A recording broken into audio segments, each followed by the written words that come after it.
Seeds sa makahatag sang 558 calories of energy.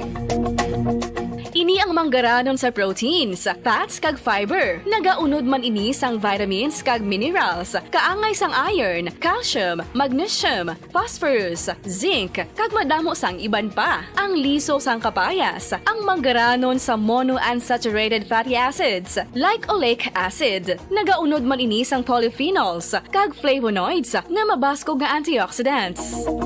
Apang ang liso sang kapayas ang delikado para sa mga nagabusong. Sarang man ini nga makaapekto sa fertility sa mga lalaki, makaapekto sa mga lapsag, kag sarang man nga makatuga sang allergic reaction. Ginarekomendar ang pagkonsume sang tubtub 1 ka kutsarita sang papaya seeds kada adlaw.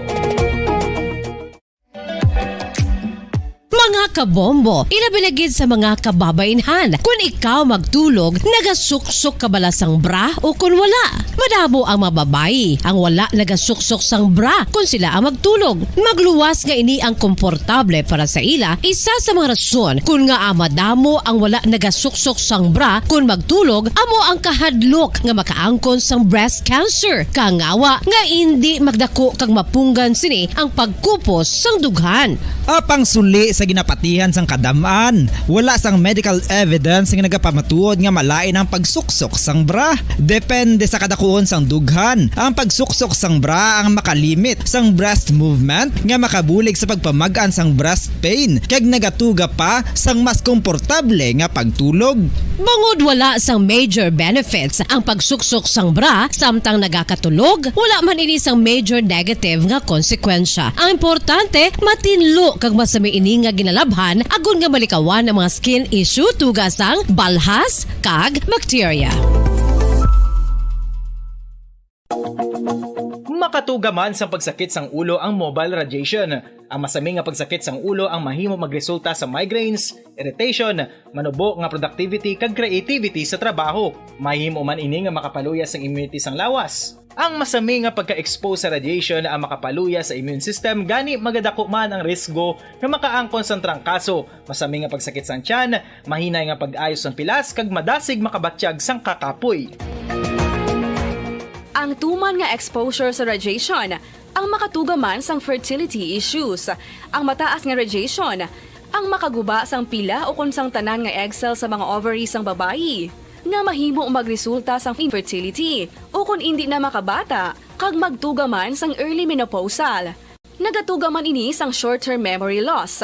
Karon nga moderno na ang panahon nga ginagamit na sa pang-adlaw-adlaw ang teknolohiya. Madamo man sang radiation sources, kaangay sa mobile phones nga nagaapekto sa aton nga memorya, kag magatuga sang confusion o kung pagnubo sang pagka-alerto. Ini ang mahimo magtuga kung ikaw ang sobra-sobra sa paggamit sang cellphones, kag iban pa nga gadgets o kung exposure sa dalasan ni nga radiation.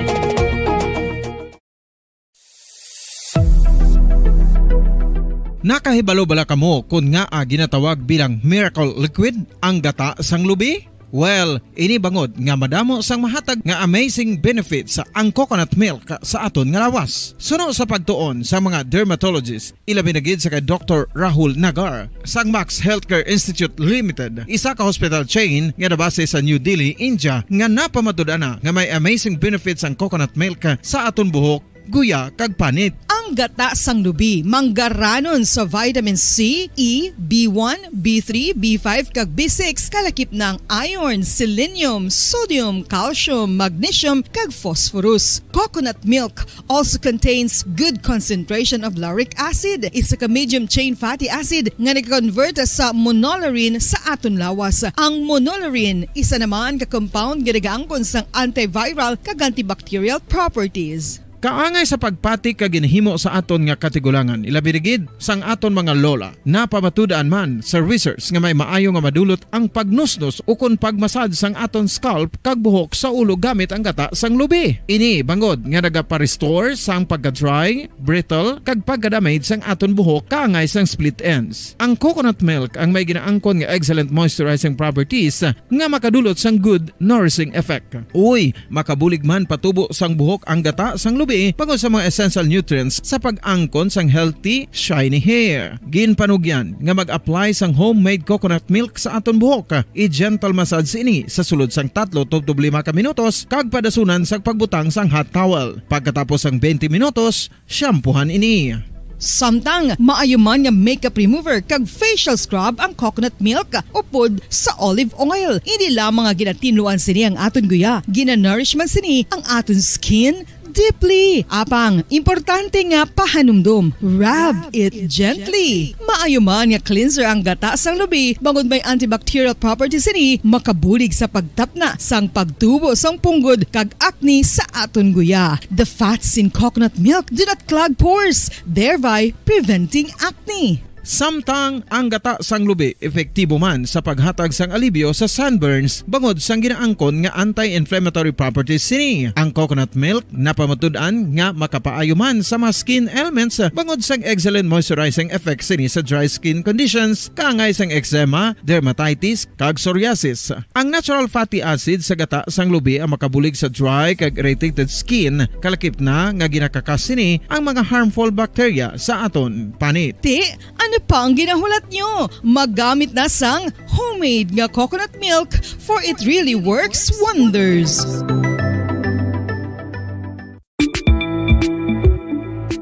Sino ang dapat magpa-test para mahibaluan kung ikaw ang may HIV? Suno sa US Preventive Service Task Force, dapat magpa-test para sa HIV kung nagaedad sa masobra 15 anyos. Ang tanan nga mga kababayenhan nga nagaedad sa 15 anyos pasaka ang kinahanglan nga magpa-test bisan ka isa lang. Sa subong, wala pa sang bakuna nga makatapna sa HIV. Ang bakuna ang pinakamaayo nga pamaagi nga makatapna sang balatian nga makuha sa iban nga tawo kangay sang measles, mumps, o polio. Sa karon may yara sang ginpatigayon nga pagpanalawsaw sa sulod sang 20 anyos, agod nga magtukib sa mga epektibo nga bulong para sa HIV. Ang HIV isa ka complicated virus. Nagalain over time gani nabudlayan ang mga researchers nga magdevelop sang bakuna agod matapna ang HIV.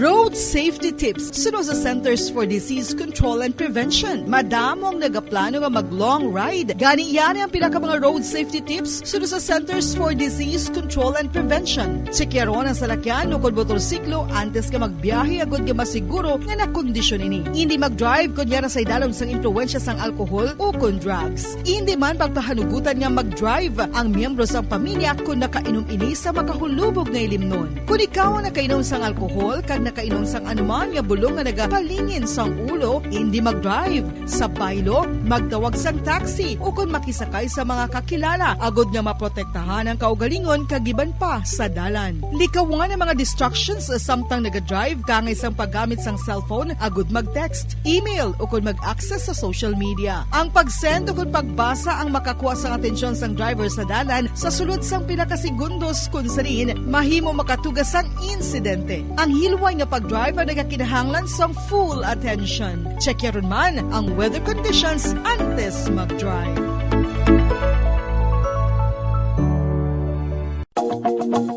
Nakahibalo bala kamo nga ang tuman nga screen time ang makatuga man sang obesity. Ang passive nature sang tuman nga paggamit sang digital device ang makatuga agud magnubo ang aton oras para sa physical activity kag exercise.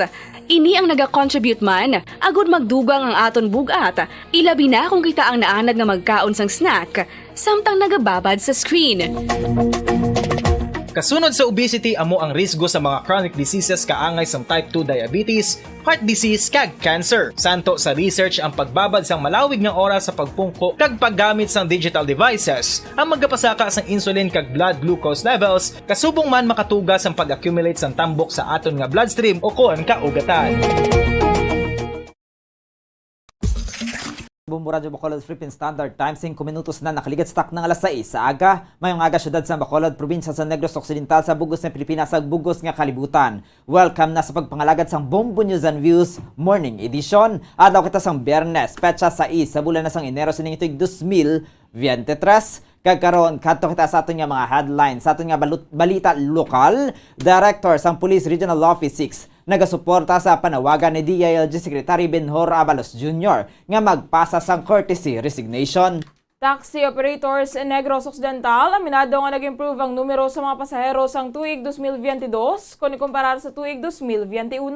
Taxi drivers sa Bacolod nga nang hurikap sang iya nga pasahero ginserbihan na sang mandamiento de aresto. 4 ka empleyado sang Office of the Provincial Agriculturist gindagdagan sang dismissal order bangod sa grave misconduct. Sa balita national, President Bongbong Marcos nakasecure sang $22 billion nga investment pledges. Nagikan sa iya nga mga state visit sa China. President Bongbong Marcos aminado nga kinahanglan diskusyonan ang legal aspects ng joint oil kag gas exploration kaupod ang China. Department of Agriculture maga-release na sa nga masobra 6,000 pesos nga fertilizer subsidy sa mga mangunguma subong nga Enero. Sa balita international, Pope Francis nagpanguna sa final farewell kay former Pope Benedict XVI sa atubang sang linibo ka mga tumulo kadungan sang iya nga lubong kahapon sang hapon. Sa balita nga special, oldest hikers sang Mount Apo, 82 anyos nga si Lola Iluminada, kaga 83 anyos nga si Lolo Casio aton kilalahon. Sa balita sa negosyo, premium rate increase nga 5%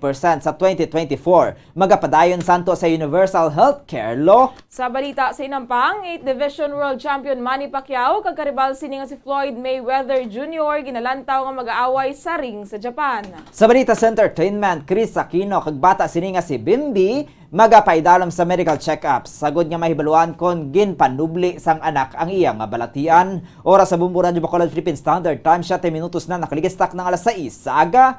Kagamuyan ito makabubungat ng mga headlines sa karon sa ilong nakita sa detalye na sa ating nagapangunang mga balita upod sa inyo mga tag-balita. Bombo Jairi de los Reyes. Kag Bombo Zaldi Foro the second kagkaron. Sa ilong nakita sa detalye na sa ating nagapangunang mga balita lokal.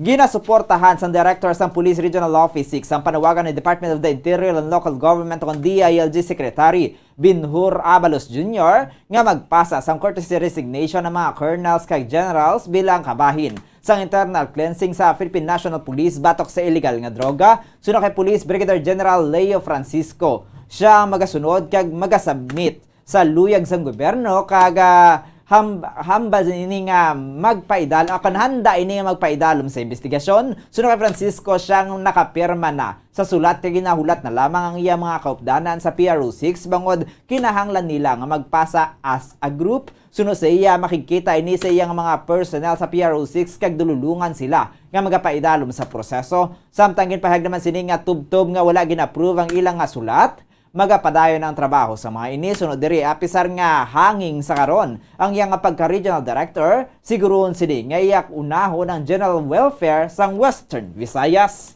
I will follow what is the call of our DILG. I will submit myself to call and I am open for investigation.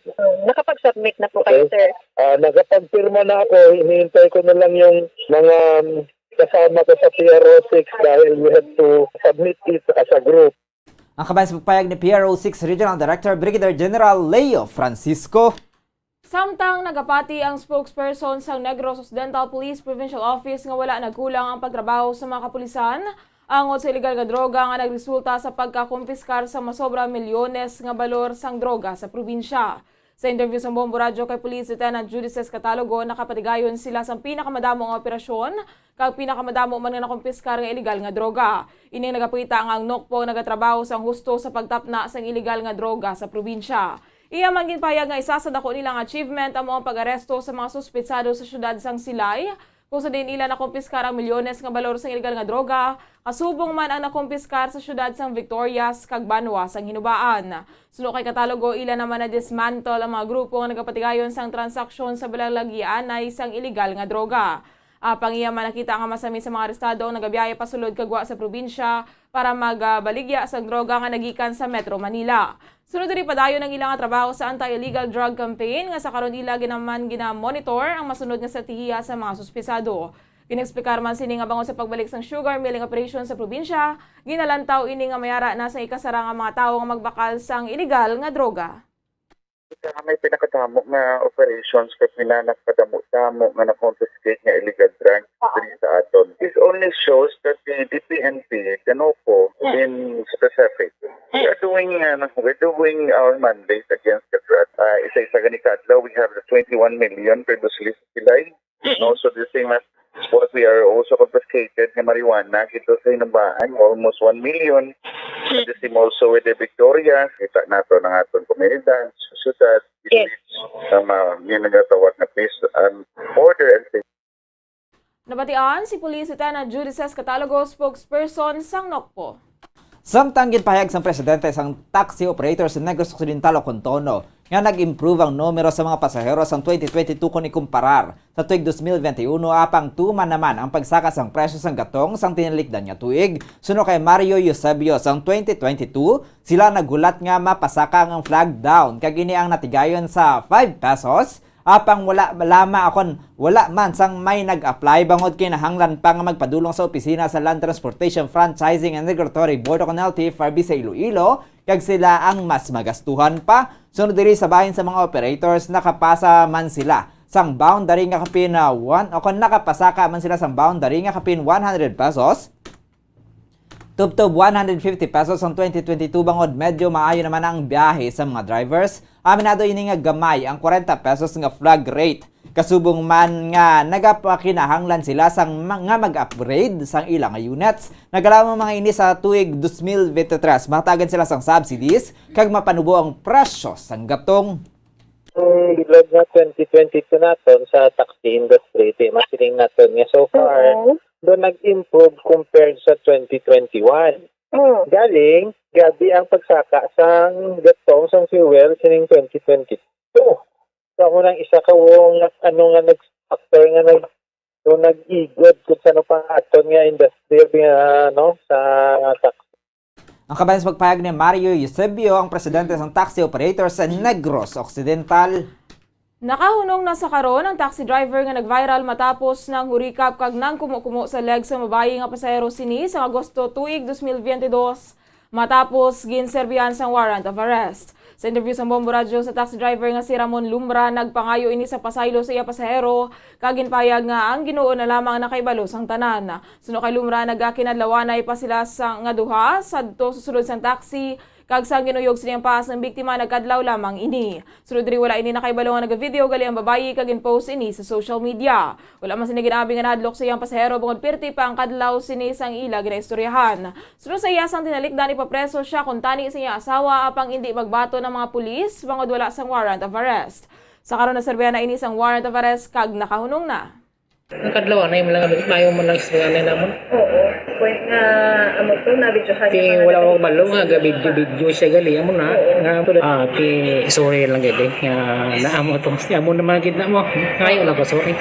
Oo. Si Lord lang kabalo Nabatian si Ramon Lumra ang taxi driver nga reklamo nga ng hurikap sang pasahero. Samtang ginpapanaugan sang dismissal order ang 4 sa 5 ka mga empleyado sang Office of the Provincial Agriculturist bangod sa grave misconduct. May kadanan sa sala nga paggamit sang salakyan sang gobyerno, madumduman nga naglagaw ang division head, 3 ka engineer kag 1 ka staff sa oras sa nga covered sa ilang travel order bangod nagpadulong ang mga ini sa 1 ka ilimnan. Suno kay Provincial Legal Officer Attorney Alberto Nillas. Sang Hulyo 15 tuig 2022 ang 5 ka empleyado sang OPA ang nag-avail sang Toyota Innova paagi sa Capitol Cab System agad nga magtambong sang meeting sa Victoria City Hall kag nagbiya sa Kapitolyo pasado 1:00 sang hapon. 5:00 sang hapon nanawag ang in-charge sang Capitol Cab Service sa driver sang salakyan agad nga checkyaron ang lokasyon sini kag iya ginpahayag nga nagahulat ini sa Victoria City Hall. 8:00 sang gabi nagpanawag ang in-charge sang Capitol Cab System sa driver agad pahibaloon ini nga serado na ang Victoria City Hall kag iya natukiban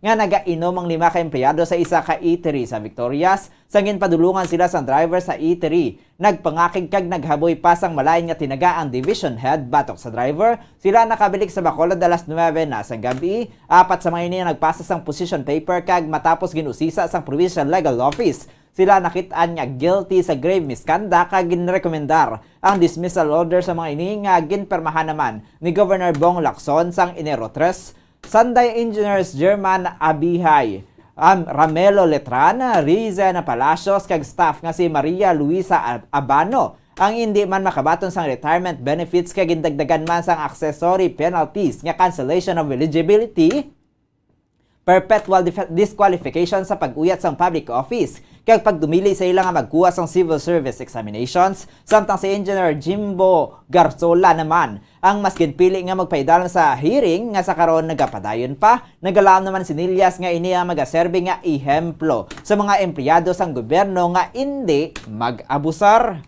Bali, 5 sila premiara, 4 tong employees no nga nag-elect for position paper na lang. So of course gin-resolve to namon and then gin-submit namon kay Gov ang amon findings and then gin-approve yaman which is may findings gid for grave misconduct. These concerns pala, if you can still recall no, the vehicle bala nga gingamit way past office hours tapos nag-drinking spree sila ya.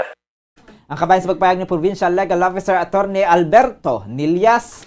Kag sa katapusan nga balita lokal, nagapangagda ang alkalde sa syudad sang Kabangkalan sa mga pumuluyo ang magbuylog sa ila pagsaulog sa isa 47 nga sinulog sa Kabangkalan subong tuig 2023. Suno kay Mayor Benji Miranda, subong adlaw Enero 6 ang opening sang sinulog sa Kabangkalan kag magatapos ang highlight sa Enero 15. Sa mensahe nga ginpagwa sini, ginaagda sang alkalde ang mga kaiping ang mga syudad kag banwa sa Negros Occidental kasubong man sa Negros Oriental nga makibahin sa ila selebrasyon sa pagpasalamat sa Senior Santo Niño kasubong man sa pag-obserbar kapag upod sa ila kasadyahan. Sinulog sa Kabangkalan Festival 2023 no nga magbuyog kamo sa amon diri upod sa amon pagsinadya sa amon pagpasalamat sa aton mahal nga Senior Santo Niño. Nabatian si Kabangkalan City Mayor Benji Miranda. Oras sa Bumbu Radyo Bacolod Philippine Standard Time, 17 minutos na nakaligat sa taknang alas 6 sa aga. Kagamayad ito mga kabumbu aton mga balita lokal. Karon batiyan naton mga balita national, international kagban pa. Sa aton nga pagpanubalik, makaligad din lamang sa pilak importante nga pahanumdom. Isa sa mga nagapanguna nga problema sa ikayong lawas subong nga panahon, amo ang HIV kag AIDS. Ano bala ang HIV? Suno sa Center for Disease Control and Prevention o CDC, ang HIV o Human Immunodeficiency Virus isa kasahi isang virus nga nag-atake sa immune system sang tawo. Sa tion nga hindi mabulong ang HIV, ini ang makatugas ang AIDS o Acquired Immunodeficiency Syndrome. Wala pa sa karon sang epektibo nga pagbulong sa HIV. Sa tion nga isa ka tawo ang may HIV, magapabilin ini sa iya lawas samtang buhi. Apang, kung mayara sa nagakaigo nga treatment, mahimo makontrol ang HIV. Ang mga tawo nga may HIV nga nagpaidalom sa epektibo nga HIV treatment, may tsansa nga mabuhi sang malawig, healthy lives, kag maprotektahan ang ilang mga partners nagikan sa infection sa nasambit nga balatian. Bantayan ang dugang nga mga impormasyon angot sa HIV/AIDS diri lamang sa Bombo Radyo Bacolod.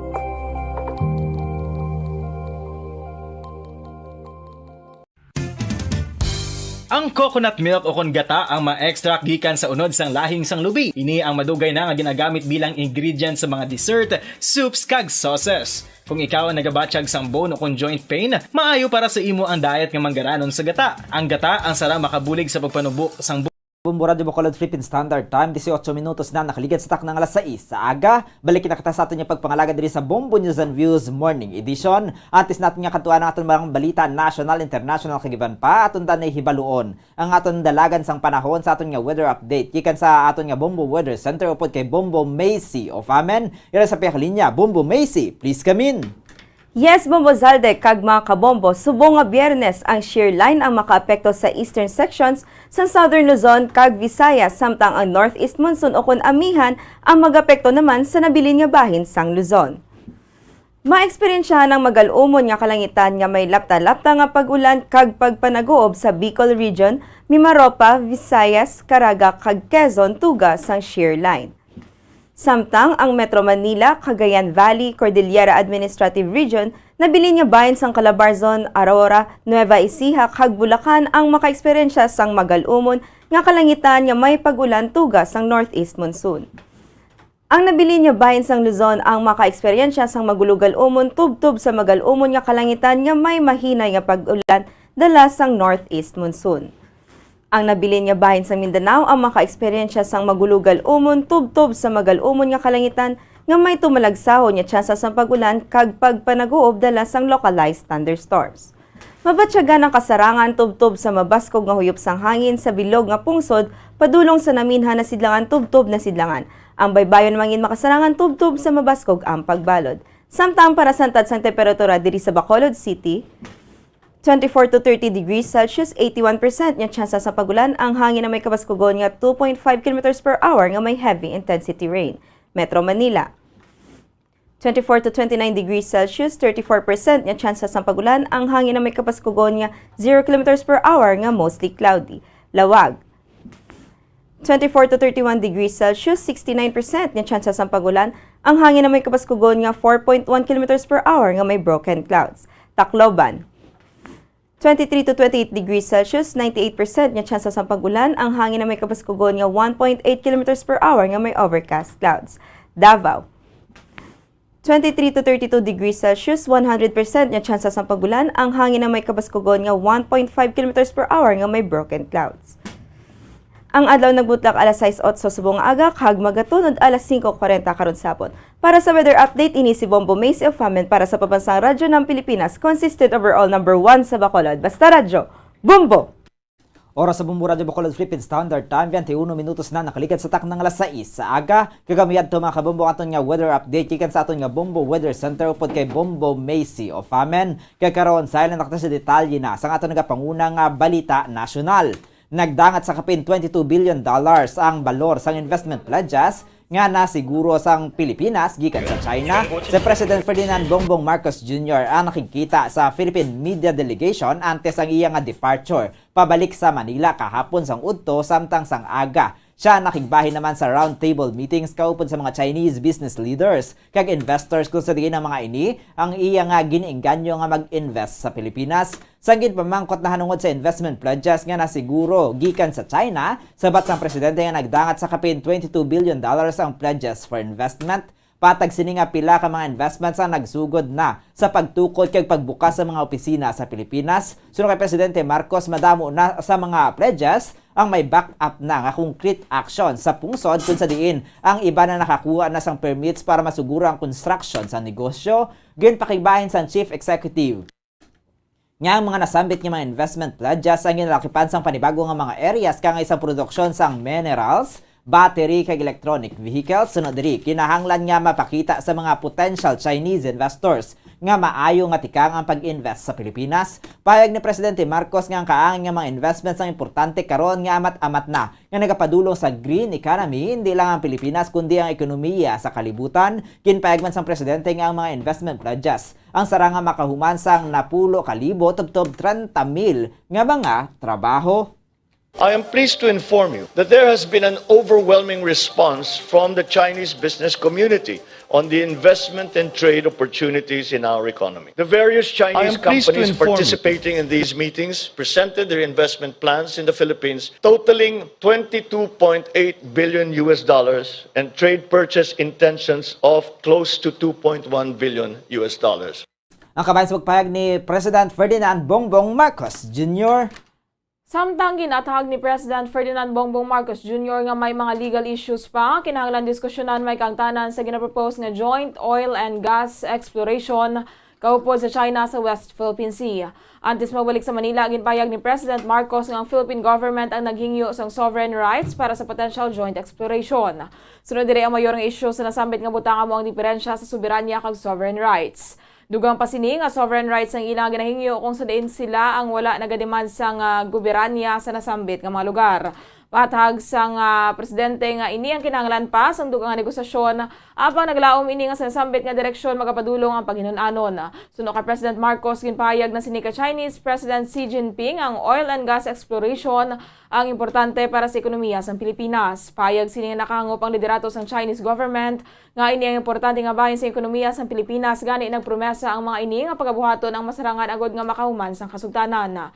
Si President Marcos kag President Xi naginunanon na nungod sa negosasyon sa joint oil and gas explorations sa manggaran sa resources nga rehiyon sa ilangan ng bilateral meeting sa Great Hall of the People sa Beijing. Nilauman ni President Marcos nga mangin mabinungahon na nasambit ng mga negosasyon kang makahatag sa benepisyo sa Manila, kasubong man sa Beijing. I emphasize to President Xi how my administration intends to pursue an independent foreign policy. We agreed that maritime issues between the two countries do not comprise the entirety of our relations, but we acknowledge as well that they remain a significant concern and priority for the Philippines and for the region. Nabatean liwat si President Ferdinand Bongbong Marcos Jr.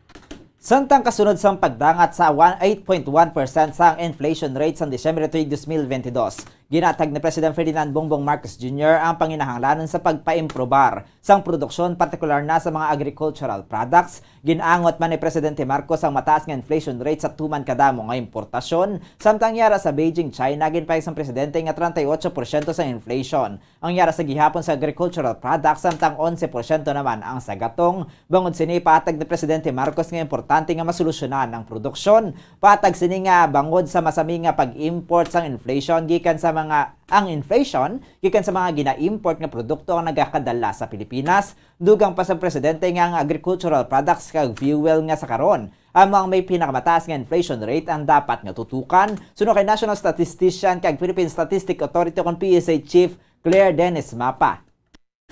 Ang 8.1% inflation rate amo ang pinakamadasig gumalin sa 9.1% sa Nobyembre 2008. Nakasulod man ang figures tinalikdan nga bulan sa projection range sa Bangko Sentral ng Pilipinas sa BSP nga 7.8 to 8.6%. Ang inflation rate nga na-record sa Disyembre ang nagadala na sa year-to-date average nga 5.8% nga naglakaw sa government ceiling nga 2.4%. Apang ini ang ginalauman naman para sa bilog nga tuig 2022 bangod sa pagtaas ang bili sa mga pagkaon, kasubong man ang transport cost. I have placed the Philippine agricultural sector at the forefront of the post-pandemic recovery strategy, recognizing that it is an integral part of the Philippine economy and one of the main drivers of this administration's push for growth and development. Ang kaban sa pagpahayag ni President Ferdinand Bongbong Marcos Jr. Kag sa katapusan nga balita nasyonal, ginpahayag sa Department of Agriculture ng Ilalao Manila nga makarelease ang 6,600 nga subsidy para sa mga farmers. Subong nga bulan samtang ginaulat pa sa mga ini ang approval ni President Ferdinand Bongbong Marcos Jr. Suno kay DA Deputy Spokesperson Assistant Secretary Rex Esto Perez, wala pa nila na implementar ang paghatag sang balor nga 6,600 pesos nga abono sa kada hektarya nga duta sa mga mangunguma. Dugang pa sini nga subong Enero dry season, nilauman nila nga ini ang mapatuman na ang paghatag sang nasambit nga fertilizer subsidy. Nibulan nga wala galayon na patuman sa DA ang programa bangod ang kabugusan nga budget para sa 6,600 pesos fertilizer subsidy per hectare ang naglapaw sa ginapanugutan nga budget nga sarang mapagawa sang regional directors. Patag ni Esto Perez nga bangod sini ang programa ang nagakinahanglan pa sang approval ni President Marcos. Naglaom ini nga mapirmahan na sang presidente ang 6,600 fertilizer subsidy per hectare agod nga sila makahimo na sang implementing rules and regulation para sa programa. Oras sa bumura di Bacolod Philippine Standard Time, 28 minutos na nakaligid sa tak ng alas 6 sa aga. Kagkaroon sa ilan na makita sa detalye na sa ating kapunguna nga balita sa luwas ang pungsod. Una kita sa Vatican. Kahapon, ginpangunahan ni Pope Francis ang funeral para sa iyang predecessor nga si late Pope Emeritus Benedict XVI sa tubang sang ginatos ka mga kalibo nga mga nagakalisod nga tumuluo sa St. Peter's Square. Nagtipon man ang mga cardinals nga nagpanapton sang pula, mga dignitaries kag linibo nga mga kaparian kag madre gikan sa nagkalain-lain nga bahin sang kalibutan. Agod niya magpalabot sang goodbyes sa German theologian nga nanginuna nga pontiff sa sulod sang 6 ka siglo nga nagresign sang tuig 2013. Siya nga ulihi nga palahuwayan sa unang kaygayonan sa modern history. Ang papal funeral ang ginpangunahan sa nagapungko nga Santo Papa nga nagpalabot sang humilya in Italian bilang kabahin sang multilingual service nga may kaupod nga Latin Mass. Minsay sang pontiff bilang tribute sa iyang predecessor nga napatay sang Sabado sa edad nga 95 nga makompleto ng kalipayan ni Pope Benedict sa iyang pag-upod sa Dios sa katubtuban kag sa pagkabati sang tingog. Sini Benedict, faithful friend of the bridegroom, may your joy be complete as you hear his voice, now and forever. Ang kabahin sang ulihing mensahe ni Pope Francis kay Pope Benedict. Sa pagtakop sang service, si Pope Francis ang nag-sign of the cross sa atubang sang lungon ni Pope Benedict sa human o kanya human sa simple nga si priesthood. Kaya ginsundan sang pagbaw sang ulo, antes pa maninigidala sa mga pallbearers sa St. Peter's Basilica, si Pope Benedict ang ginsulod sa isa ka tomb sa Vatican Grottoes sa idalom sang Basilica kung sa diin may ginhamtang sadto o kung sa diin man ginhamtang sadto ang lawas ni late Pope John Paul II antes sinigin silo para sa beatification sa 2011. Ang parish pontiff anangin santo sa tuig 2014 paig sang Vatican nga sa private ceremony kasunod sang funeral kahapon. Ang lungon ni Pope Benedict nga ginhigtan sang pula nga ribbon ang ginbutang sa zinc coffin antes kinsilyuhan kay ginhamtang sa sulod sang wood casket. Ginlubong man kaupod sa lawas ni Pope Benedict ang mga coins kag medalya. Ngayon natipon sang siya ang nagapungko nga Santo Papa kasubong man ang written text nga nagalaragway sang iyang pontification nga nasulod sa isa ka medal cylinder. Suno kay Bombo International Correspondent Jeff Lagos, direkta naman sa Italy, puno sang tawo ang funeral mass kag may mga turista nga nag-abot. Sunod diri temprano pa ang mga ini nagpadulong sa lugar agod nga hindi masiraduhan sa entrance. Sunod sa iya, matugnaw ang temperatura sa karon sa Vatican, hugot naman ang seguridad nga patuman. Di ka tawo kay plus pagit sa mga tours bala nga nagalabot, nagpaano na sila nagtemprano na disulod sa St. Peter's Square Bombodinis ka makatid sa kay Pope Benedict nga funeral. Ang kabayan sa pagpahayag ni Bombo International Correspondent Jeff Vinas Lagos, direkta sa Italy. Kag sa katapusan nga balita international sa Ukraine, samtang nagaluntad ang enkwentro sa tunga sa mga Ukrainian kag Russian troops sa eastern regions sang Ukraine kahapon karon nga ginatinguan sang Kyiv nga mapatras ang Russian forces. Nagpanawagan naman sa Ukrainian President Volodymyr Zelensky sa West nga magpadala sang army kag mga dalago nga tangke agod mapasanyo ang ilang firepower. Payag sang Ukrainian military nga nagafocus sa opensiba ang Russian forces sa Bakhmut sector sa Donetsk region apang wala nang madinalago ng ilang mga pag-atake sa Avdiivka kag Kupiansk sectors. Payag nga naman sang gobernador sa kaingon nga Luhansk region nga matamat na nga ginabawi sa Ukrainian troops ang mga naagaw nga lugar. Nibulan nga ang Luhansk kag Donetsk ang mga nagahuman sang Donbas region ang industrial heartland sang Ukraine kung sa din pila ka bahin na sang nasambit nga rehiyon na napaidalom sa Russian-backed proxy sang tuig 2014. Samtang sang Setyembre tuig 2022, gindeklarar naman sang Russia ang Donetsk, Luhansk, Kherson, kag Zaporizhzhia regions nga kabahin na sa ila teritoryo, samtang ang referendums ang ginkondenar naman sa Ukraine kag Western countries. Nibulan nga hindi pa kontrolado sang Russia ang kabugusan sang nasambit nga apat ka mga rehiyon. Samtang ang Bakhmut nga ruins na sa karon matapos ang binulan nga pagpaulan sang Russian artillery, ang tuman man kay importante bangod sa karon luyag sang Russian leadership nga makuha ang pag-ugyon sang publiko matapos ang sunod-sunod nilang kaperdian sa battlefield. Ini ang naamtang sa strategic supply line sa tunga sang Donetsk kag Luhansk regions. Samtang sa balitang espesyal, mga kabombo huyog man bala ang magsaka sa bukid agod makahaklo sang preska nga hangin o kon hiking. Pila sa aton ang kon kan may tsansa kaangay sa ligwa gikan sa trabaho, pag-eskwela, negosyo o kon ano pa man nga ginakabisihan, ang mas luyag nga usaron ang tiyempo agod makapaliwaliwa kag maka-enjoy. Kalakip na direng hiking, apang para sa inyo mga kabombo may age limit bala sa mahimo magsaka sa matag-as nga kabukiran. Aton kilalahon kung sanday sino ang pinakatigulang nga mga hikers sa pinakamataas nga bukid sa Pilipinas, ang Mount Apo. Kaangay nga mapos lamang para sa 82 anyos nga abogada, si Lola Iluminada, kag 83 anyos nga mangunguma nga si Lolo Casio, ang pagsaka sa pinakamataas nga bukid sa pungsod. Natigayon ni Lola Iluminada nga masaka ang bukid mismo sa iyang ika-82 nga kadlawan, nga ginakabig sini nga maayo nga accomplishment. Kaupod sini ang iya kabataan, in-laws kag duha ka mga guides sang gintaklad ang madanlog kag mabuhon nga Digos Trail. Sa sulod sang 3 ka adlaw kaopisar pa nga hindi maayo ang panahon, nahimo ni Lola Iluminada nga malabot ang summit sang Mount Apo. Bangod sini siya ang ginatagan naman sang local government unit sang Digo City, Davao del Sur sang honorary title nga oldest female climber sa Mount Apo. Ini naman bag-o kay Lola Iluminada ang hiking bangod una naman sini nga nasaka ang Mount Ulap kag Mount Pulag. Sa pagsaka sa Mount Apo, ang abogada ang nagpaydalo manay sa medical kag physical check-up sa agod nga masiguro nga siya ang fit. Sabi ang kabahin gitpayag naman sang 83 anyos nga si Lolo Casio nga luyag sini nga sakaon ng summit sang Mount Apo, bangod wala pa man ini sang may ginabatsyag sa lawas kag luyag sini nga maglakat-lakat. Hindi kaangay kay Lola Iluminada nga naglabay sa Digos Trail, si Lolo Casio ang nasaka pinagi sa Santa Cruz Trail sang Mount Apo. Siya ang ginupdan man sa mga guides sa iyang pagsaka sa pinakamataas nga bukid sa Pilipinas. Si Lolo Casio ang nag-train sa sulod sa 4 ka bulan kag sigurado nga siya ang may nagakaigo nga gears agud makasurvive sa 14.3 kilometers nga Santa Cruz Trail, ang ginapahayag nga pinakamabudlay nga trail sa Mount Apo. Bangod sa achievement, siya ang ginakilala man sang LGU sa Santa Cruz, Davao del Sur bilang oldest climber sa Mount Apo. Ang Mount Apo may katason nga 2,954 meters above sea level.